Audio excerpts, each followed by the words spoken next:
Hi all. 1978 വെറും 1500 രൂപ നിങ്ങൾ ഈ കമ്പനിയിൽ ഇൻവെസ്റ്റ് ചെയ്തിരുന്നെങ്കിൽ ഇന്ന് അതിന്റെ വാല്യൂ ഏകദേശം 3 കോടി രൂപയോളമാണ്. നമുക്ക് ആ കമ്പനി ഏതാണെന്ന് നോക്കാം.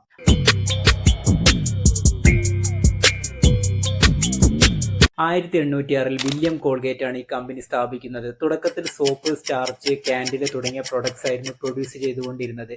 പിന്നീട് 1873 അവർ ടൂത്ത് പേസ്റ്റ് ആദ്യമായിട്ട് മാർക്കറ്റിലേക്ക് ഇറക്കി. അങ്ങനെ കോൾഗേറ്റ് എന്ന കമ്പനി ഒരുപാട് വളരുന്നു. പിന്നീട് 1970 കമ്പനിയുടെ പേരിൽ ചെറിയൊരു മാറ്റം വരുത്തുന്നു. കോൾഗേറ്റിന്റെ കൂടെ പാമോലീവ് കൂട്ടിച്ചേർക്കുന്നു. അങ്ങനെ കോൾഗേറ്റ് പാമോലീവ് എന്ന കമ്പനിയുടെ പേര് മാറ്റപ്പെടുന്നു. 1978 കോൾഗേറ്റ് പാമോലീവ് എന്ന കമ്പനി ഇന്ത്യൻ സ്റ്റോക്ക് മാർക്കറ്റിൽ ലിസ്റ്റ് ചെയ്യുന്നത്. അന്നത്തെ ലിസ്റ്റിംഗ് പ്രൈസ് 15 രൂപയാണ്. അതായത് നിങ്ങൾ ഒരു 1500 രൂപ നിക്ഷേപിച്ചാൽ കോൾഗേറ്റിന്റെ 100 ഷെയർ നിങ്ങൾക്ക് കിട്ടുമായിരുന്നു. ഇനിയാണ് കോമ്പൗണ്ടിങ്ങിന്റെ മാജിക് വർക്ക് ചെയ്യുന്നത്. 1982 കോൾഗേറ്റ് ബോണസ് ഇഷ്യൂ ചെയ്യുന്നു. 1:1 എന്ന റേഷ്യോയിലാണ് ബോണസ് ഇഷ്യൂ ചെയ്യുന്നത്. അതായത് ഓൾറെഡി നമ്മുടെ കയ്യിൽ 100 ഷെയർ ഉണ്ട്, അത് ഓട്ടോമാറ്റിക്കായിട്ട് 200 ഷെയർ ആയിട്ട് മാറും. പിന്നീട് 1985 വീണ്ടും 1:1 എന്ന റേഷ്യോയിലാണ് ബോണസ് ഇഷ്യൂ ചെയ്യുന്നത്.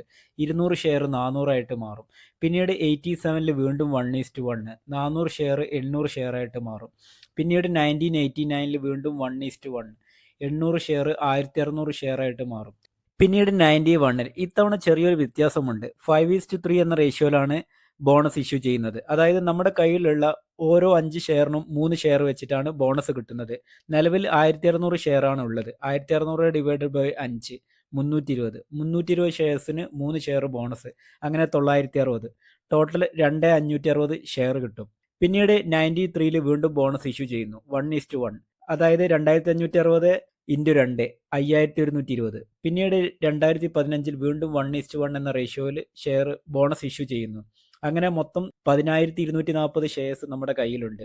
അതിനുശേഷം ബോണസ് ഒന്നും ഇഷ്യൂ ചെയ്തിട്ടില്ല. 2024 കോൾഗേറ്റിന്റെ ഏവറേജ് പ്രൈസ് എന്ന് പറയുന്നത് 3000 രൂപയാണ്. 3000 ഇൻറ്റു 10 240, 3,07,20,000 രൂപ. ഇവിടെ 1500 രൂപ 46 വർഷം കൊണ്ട് 3 കോടി രൂപയിലേക്ക് എത്തി. അതായത് ആനുവൽ കോമ്പൗണ്ടിങ് 24%. ഇനി ഇതിൽ 1-2 ലിമിറ്റേഷൻസ് ഉണ്ട്. ലിമിറ്റേഷൻസ് 1, 1970 ഏവറേജ് സാലറി എന്ന് പറയുന്നത് 200 മുതൽ 500 രൂപ വരെയാണ്. അതായത് ഒരു ഫാമിലിയുടെ വാർഷിക വരുമാനം എന്ന് പറയുന്നത് ഏകദേശം 2500 രൂപയാണ്. ആ സമയത്തെ 1500 രൂപ എന്ന് പറയുന്നത് വലിയൊരു എമൗണ്ട് തന്നെയാണ്. 2, 1500 രൂപ 3 കോടിയാവാൻ 46 വർഷം എടുത്തു. ഇത്ര കാലം ഒരാൾ സ്റ്റോക്ക് ഹോൾഡ് ചെയ്യാനുള്ള ചാൻസ് വളരെ കുറവാണ്. 3, അതൊരു ലിമിറ്റേഷൻസ് അല്ല. സപ്പോസ് 1978 ഒരു 25 വയസ്സുള്ള ആൾ 1500 രൂപ നിക്ഷേപിച്ചാൽ 46 വർഷം എടുത്തിട്ടാണ് 3 കോടി രൂപയാവുന്നത്. അതായത് അദ്ദേഹത്തിൻ്റെ ഇപ്പോഴത്തെ വയസ്സ് 71 ആയിരിക്കും. ഈ 71 വയസ്സിൽ 3 കോടി കിട്ടിയിട്ട് അദ്ദേഹത്തിന് പ്രത്യേകിച്ച് പ്രയോജനമൊന്നും ഉണ്ടാവില്ല. പക്ഷെ നിങ്ങൾ ഇവിടെ ഓർക്കേണ്ട കാര്യം, ഇവിടെ കോമ്പൗണ്ടിങ് നടക്കുന്നത് 24%. സപ്പോസ് പുള്ളി 1978 1500 രൂപ നിക്ഷേപിച്ച് 20 വർഷത്തിന് ശേഷം സ്റ്റോക്കിൽ നിന്ന് എക്സിറ്റ് ചെയ്താലും ഏകദേശം 1 കോടി രൂപയോളം പുള്ളിക്ക് കിട്ടും.